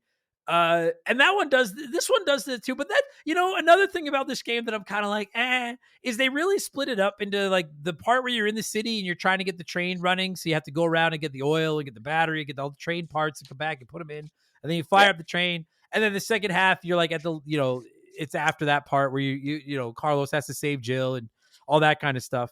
Uh, it's I like that part, but it just feels so short. Like it feels like you spend like 90 minutes running around this what seems like a big city. And I want to make this clear, because I know I've been hard on this game. Tyler, you're right. They couldn't just open this up and still make it look as nice as it does, and yeah, and expect it to be playable. I understand that. So I get, and I think it looks gorgeous. Like when you go into a fucking, you go down a street that you've never been down, and there's like flipped over burning cars and burning trash everywhere and smashed out buildings, and you can't interact with most of it, but it looks like you can. It's so well done, and I can get on board with that. But there is also, like there is in the other couple, a lot of backtracking in this game. Like you go to, like, I go to the gas station, and then it's like, well, do you want to turn the lever to open the gas station? Sure. And then it breaks, and you're like, well, now we can't even get a hold of that. So then you have to go and get the wrench, then go back to the gas station, then use the wrench to open the gas station, then get the yeah, fuel, then go back out. And I know that the other two games do that as well, but when you're trapped inside a police station or a mansion, it feels like that is something you have to do. This time you're in like this big burning city, and I don't know. I know I'm being hard on this game, but it just, I don't know. It feels half baked. It's like you said. It's a step, and it really bothers me. And I and feel like bad because I know some of you love it, but it fucking irritates. I like it more now. It's certainly not 6. Like one, I want to make that clear. yeah, But definitely not. But like I said, I like it as a step. I like it stepping away from the horror genre to the more survival shooter action. yeah, Like I don't know what to categorize the other games because they're still kind of horror survival games, but they are way more action packed. sure. Yeah, they are. Yeah. Where are you on the points where you have to make choices? Like I can't decide if they really, like I'm They don't. trying to think of a couple that pop up. There's like shove Nemesis off the tower, or duck, and you just shove him and you're like, so long, bitch, and he falls. Or Yeah. like jump off the bridge or fight Nemesis. The fucking bad guy in the helicopter, and they're like, fight the helicopter or reason with them. I tried fighting him Oh, and died Nikolai. instantly. Yeah. Nikolai. So I was like, all right, I'll reason with you then. They seem like cool ideas, but like they don't really, dude. There's They one don't. where I don't they don't do a remember lot. if I don't remember if they do anything. Like I think it's just what your story, how it progresses. Like it's just to show you, like, yeah, you either jump away or you fight them, or you. Did you ever beat the helicopter like Nikolai? No, I tried fighting him a couple of times. So I'm gonna shoot straight with everybody. I played this on PS5 on PS Plus, and I use save states at time because I was on the fucking clock to get this done, and that's one of the things we've all been through in Resident Evil is when you're doing your inventory management and you're at one of those safety boxes and you're like, fuck, I have a clank, or I've got like a fucking I have this like rotating arm. I've got this sprocket. I have these jumper cables and I have this emblem. And I know I need one, but I don't know which one. And then when you guess wrong, you die. You're like, fuck it. I'll just load up my save, take the one I need and go again.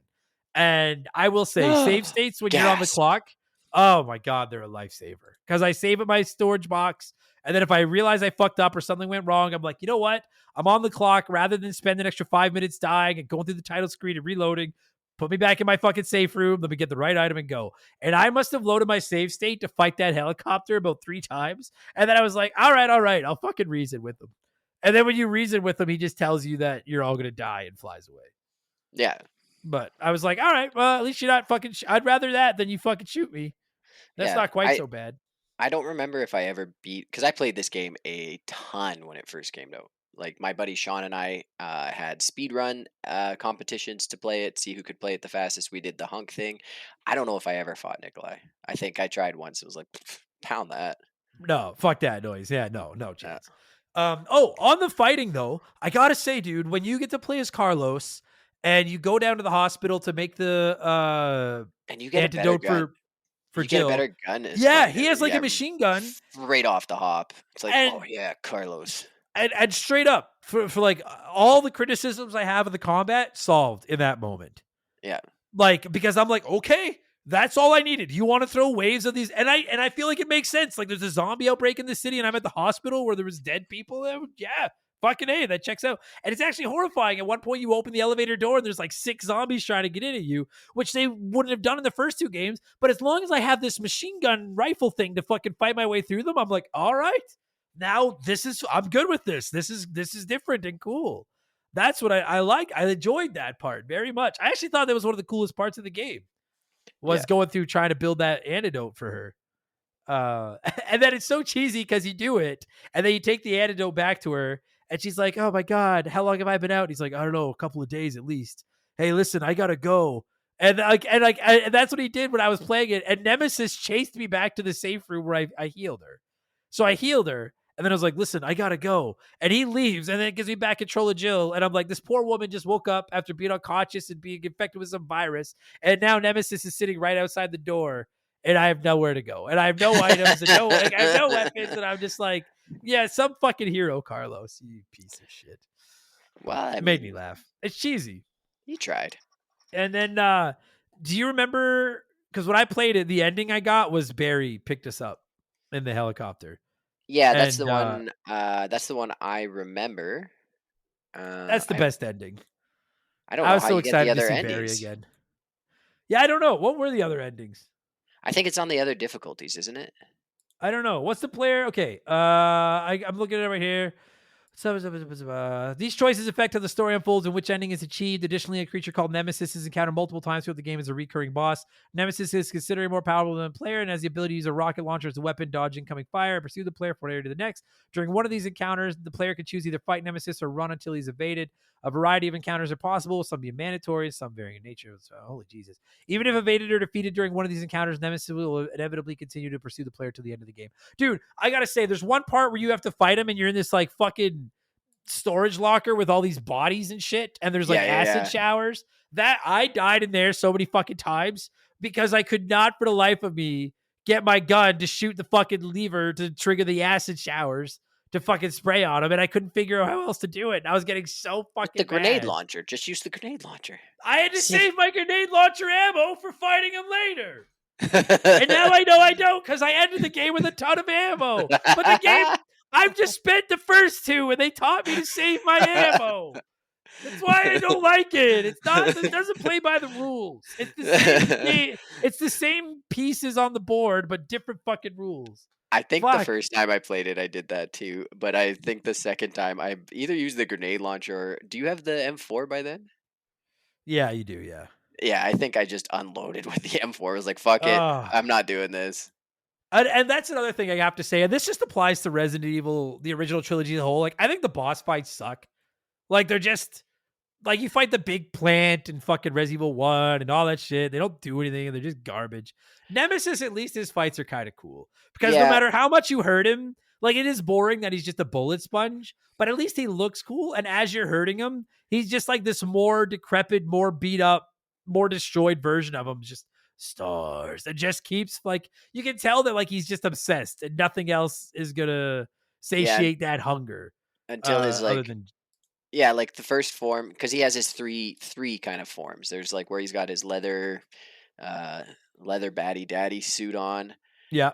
and then his second form where he's basically same but naked, and then his third Yes. form where he's like super mutated. It looks like his teeth are protruding through, or some hooks or bone or something. Like he just looks insane.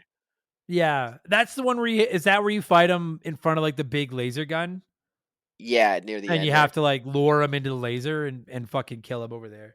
Yeah, yeah, Um, exactly. yeah, like it's I don't know. I don't know. I know we're just going around in circles, but like I'm really I don't know. It's just a weird fucking game.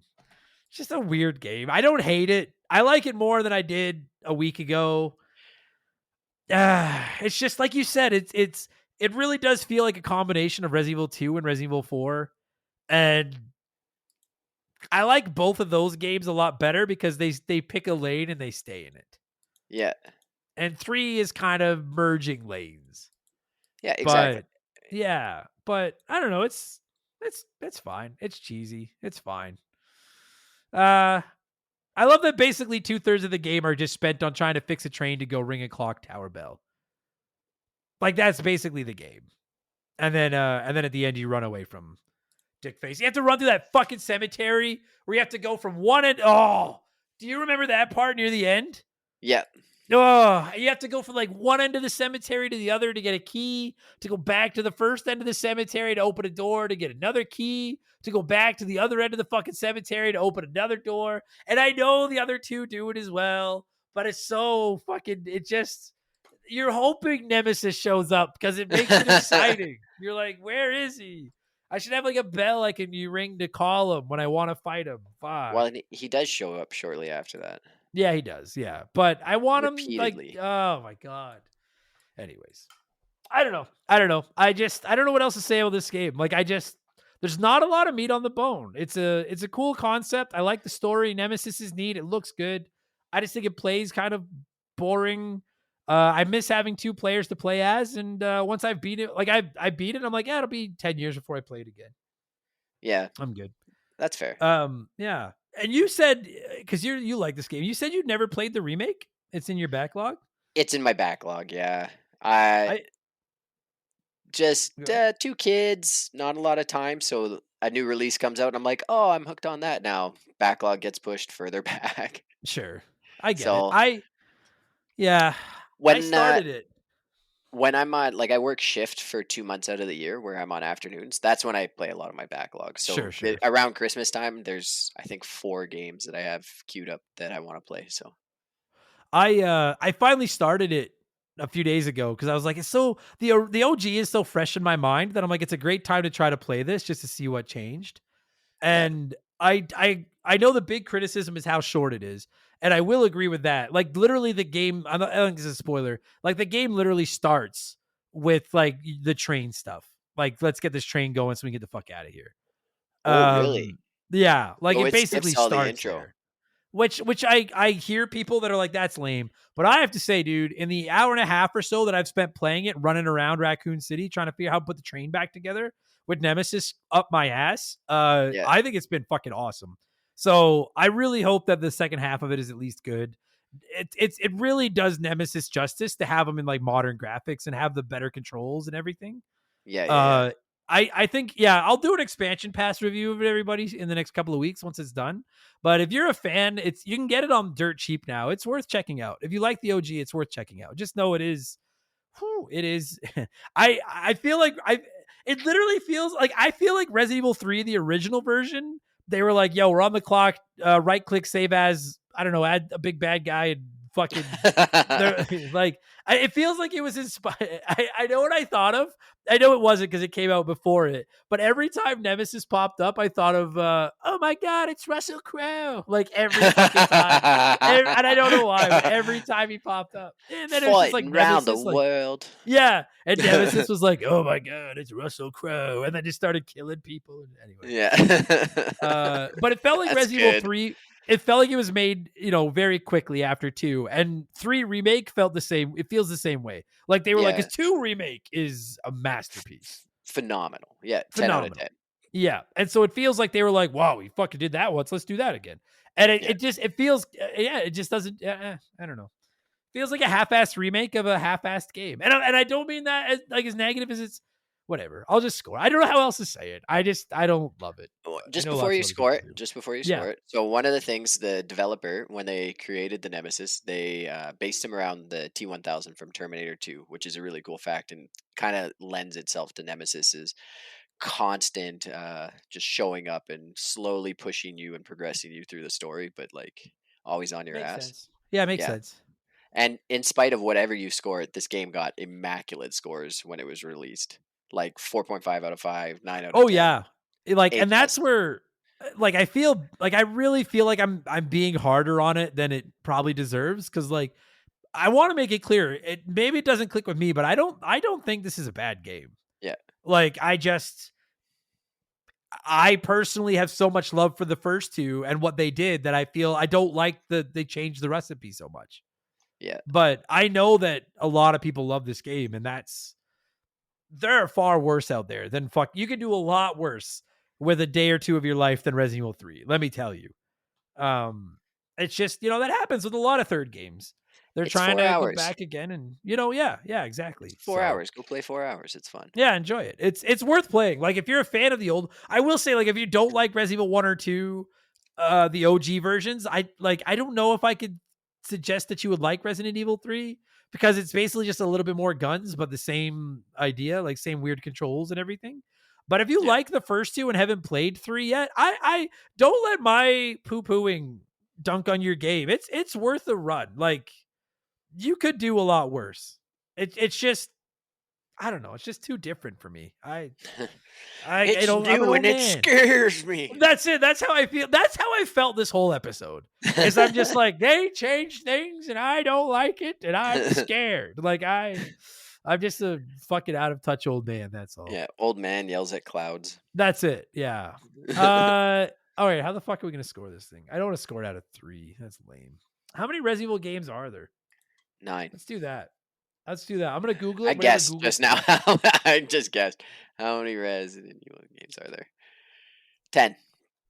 10 There are core games. approximately 10 core games. Yeah. All right. Well, let's go with But- 10 because that's, But the total number grows to about 30 console games, including spin-offs and remakes, and around 60 or more if you count mobile and pachinko titles. you know what? I think we should show respect out there to the mobile and pachinko games, Yeah. and we'll score this out of 60 because, in. damn it, we're gonna show some respect.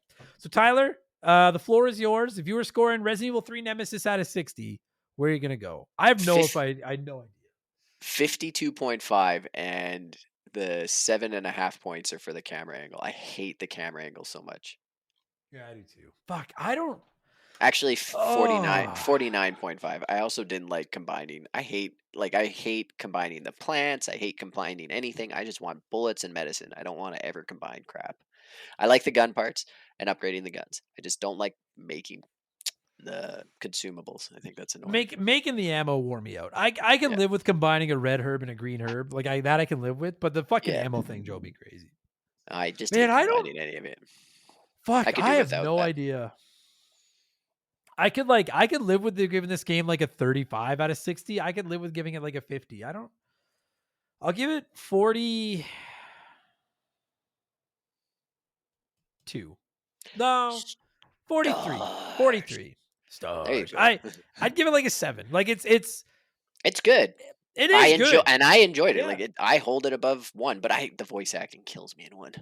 Oh, the voice acting's great. It's so bad. No, Jill. it's good. Barry. It's That good. was a It's good just Jill or Barry. Barry. Fucking I love you know what I love in Resident Evil 1 too is like you like come across like when you start playing as Jill, like you'll be there with Barry and he'll be like, go explore over there. I'll continue to explore here, or I'll continue to investigate here further. And then it just goes right back to the wall, like just staring at whatever the fuck he's just staring at. Yeah, I'm like, yeah. and I'm like, thanks, bro. I'll just go off into this fucking giant locked up mansion full of dead animals and humans. But you stay here and look at this fire, Barry. Great fucking job, you piece of shit. Maybe he was contemplating on how to fly the helicopter that he rescues you with. Yeah, exactly. Yeah, I'll give it like a 43. It's Yeah. if Resident Evil 1 and 2 didn't exist, I think Resident Evil 3 would probably be a top 10 PS1 game for me. It's just it's behind 2 greats, and so it's like you're very good. You're just not as great as the first 2. That's all. But it's fine. Good. We made it. Done. And next week we're probably reviewing Resident Evil Remake. So after that, I'm Resident Evil'd out. I'm telling you all right now. Like I like this series, but in the last 3 weeks, I've played Resident Evil Remake, Resident Evil 3, and Resident Evil 3 Remake. I'm fucking done. Until Requiem, no more fucking Resident Evil because I can't take it anymore. I might take time off to watch some movies, and that's my segue into your plug, buddy. That's how good I am. Oh, that was excellent. That's 351 episodes of work right there. Tyler, what do you got going on in your life?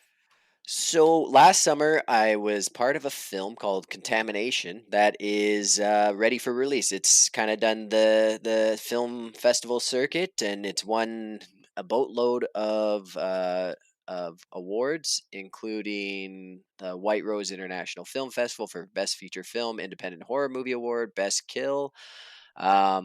At 13 Horror Film Contest, it won Best Feature and Best Actor. New Jersey, it won Best Feature Screenplay. That was before we even filmed it. It won a Screenplay Award.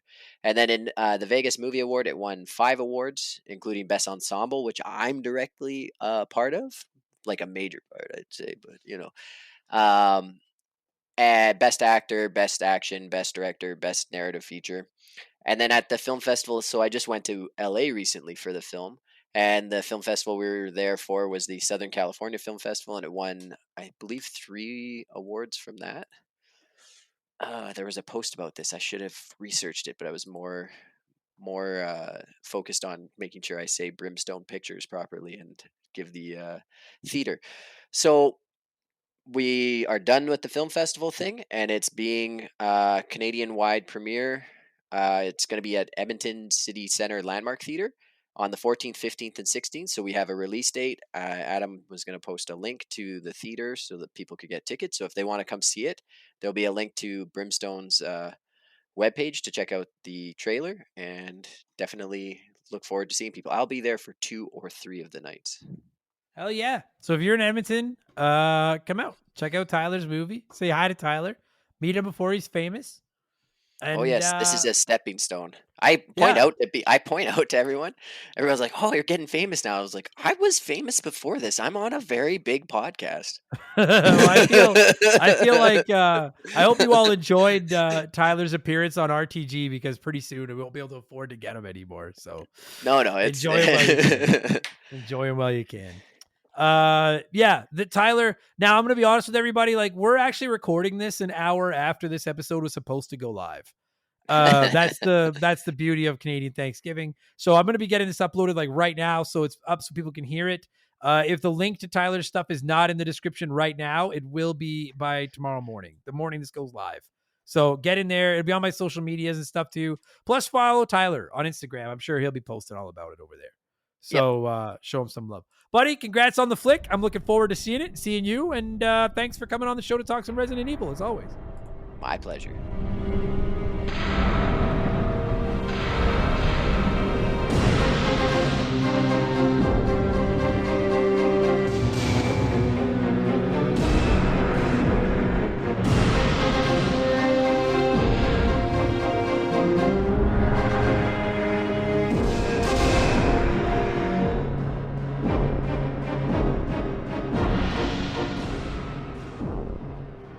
That is going to do it for this week's episode. Tyler, assuming you were able to join me, thank you so much for giving me a shout talking Resident Evil 3 Nemesis. Appreciate it. Always nice to have you on the show. If you didn't join me, then you are dead to me. But we'll have you on next time. Either way, thank you hopefully to a guest for talking Resident Evil 3 with me, and thank you all of you for listening to me and hopefully a guest talk Resident Evil 3. I appreciate it very, very much. I know there's a lot of remember the retro gaming. There's only one RTG. There's only one of us. Well, technically, there's another Remember the Game show. It's about old sports games that they died years ago. So it's only us. I know there's a lot of retro gaming shows out there, and you picked us. And damn it if that doesn't warm my heart like Nemesis on a cold Christmas morning. Thank you so much, everybody. I appreciate it. If you didn't hate the show, leave us a good review. I'm not sure what they do, but I'm supposed to be asking for them. Check out our we can check out our Discord if you're a Patreon. Check out our Patreon to get into our Discord and access over 1,000 archive podcasts with new ones every week. Plus, vote on the games we cover and all that other good stuff. We have a Reddit that's over 1,000 members. You can get over there. I'm on Twitter and Instagram at Remember the Game. We're on Facebook. We're on YouTube with some Let's Plays. We're a little bit of everywhere. And don't forget, my 6th annual Extra Life charity stream is coming up November 7th and 8th as well. Come by, say hi, donate a couple of bucks to the kids, be entered to win some prizes, and have some lulls, as the kids say. Is that everything I wanted to shout out? I think so. Yeah, I think so. I'm going to thank some patrons and get out of here. Thank you all so much for listening. Sorry if I sound a little bit more nasally than normal. I am. Blame the dogs. Blame the dogs. They're lucky I like them. Take it easy, everybody. If you are a patron, we'll be back tomorrow on Expansion Pass where we'll be ranking the different console generations. Should be fun. Rambling Idiot on Friday. And next week, a whole nother slab of shows, including Remember the Game 352, which will either be Alan Wake or Resident Evil 1 Remake. And then the next episode will be the other one. All right? I'm going to thank some patrons and leave. You can leave now. Take it easy, everybody. Talk to you later. Cheers, so long. Goodbye. Remember the Game is brought to you by our Patreons. I couldn't puke up all the content I churn out every week without all of your support. The following people are the senior executive vice president level or higher at patreon.com/remember the game, and as such, I'm contractually obligated to say their names as quickly as I can. So in in alphabetical order based on your email addresses. A huge thank you to Remember the Game Hall of Famer, Slick Motherfucking Rick, Tyler, Raph is my favorite turtle, not Donnie, AB Killin, Just a Fish, Adam Martinet, Coda Blazes Pants of No Ass, a dude named Adam, Akiris Network, A-Town, Infinity Rage, Alex R, Andy Hudson, Dave Thompson, Toby OP, Dude Where's My Game, Pee-wee Squitters, Andrew Wright, Zamatos, Brandon DeZeba, Eldest Millennial, Legendberry, Hagel Waffle, Dissect That Dan, Nordak, Blue Shell Discharge, B Money, Blake Wise, Matt Babineau, General Fury, Daniel Cook, High Plains Drifter, Elijah Burns, Roger Staubach's Pool Cleaner, Bula, Matt, Cody Thompson, Muncal, Adam Blank still hasn't reviewed Mario Galaxy, Paul Sveen, I get that reference, Chris Fleury, Exotic Chaotic, Athena, Chaz Hammond, Chris Hill isn't scared, that could be anyone's ass, The Grim Petron,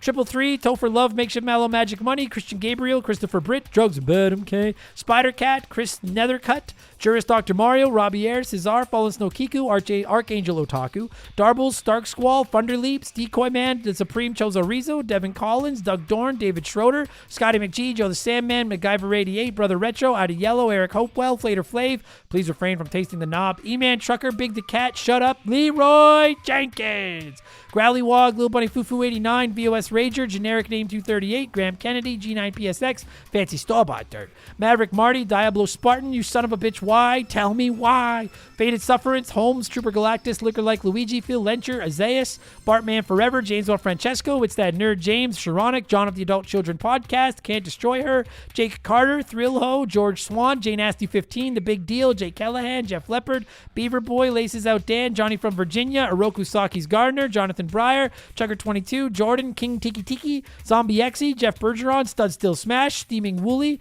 No One Cares, Too Much Karma, Justin Blair, Justin Tate, Jinxie 425, Fill Up My Mouth with Farts, Sleeper Hit, Jort King Keegs, Junior Bob Dobbs, My Left Nut, Kevin Monroe, Ryan Kinchin, Postman, Landed Turquoise, Game Boy Gannon, Aaron Lawson, Lindsay Lee, Gabe, Mark Sneed, Lucas Shaman, The $100 Kid, Ted Michaels, Leroy Westrich, Mikey Hag, Angry Ticks, Alex McIntyre, Bob Sacamano, Savage Boosh, Lord Salazar, Just Car Pranks, Ocarina of Tim, Rocks, pardon me, Beef Dingleberry, McCracken, Standard Ass Brian, Morgan, JSK Fusick, Redline Arrow Drones, Maverick, Nick Creature, Musty Beetle, Just James, Donnie the Dude Walter, Wilco, Frosty Bear, Lord Palmerston, Ryan Perry, Cannon Fodder Games, Profound, shout out if you get that reference, Hids Meals, Randy Barrage, Horror Wars Podcast, Siegfried, Big Daddy Randall, Handsome Major Angus McZongo Esquire, Titan 420, Brian Richmond, Monster SD Boner, Riot the Surgeon Who's Not a Surgeon Rome, Adam Nutsich, Desiraith, Ryan 4664, Squeak Nuts, Mercury 869, Sam Carpenter, Storm Beagle, Blaine the Hoagie Man, Scott Brooks, Captain Asbury Juice, Steve Dulk,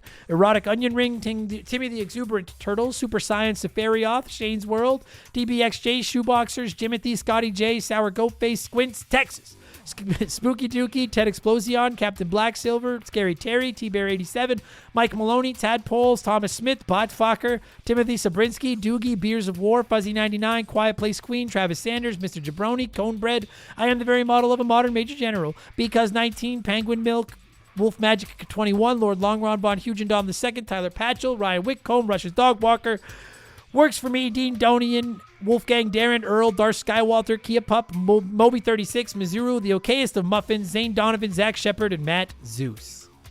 Not fucking bad. Not great, but not bad. Thanks, everybody. Do it again next week. Au revoir.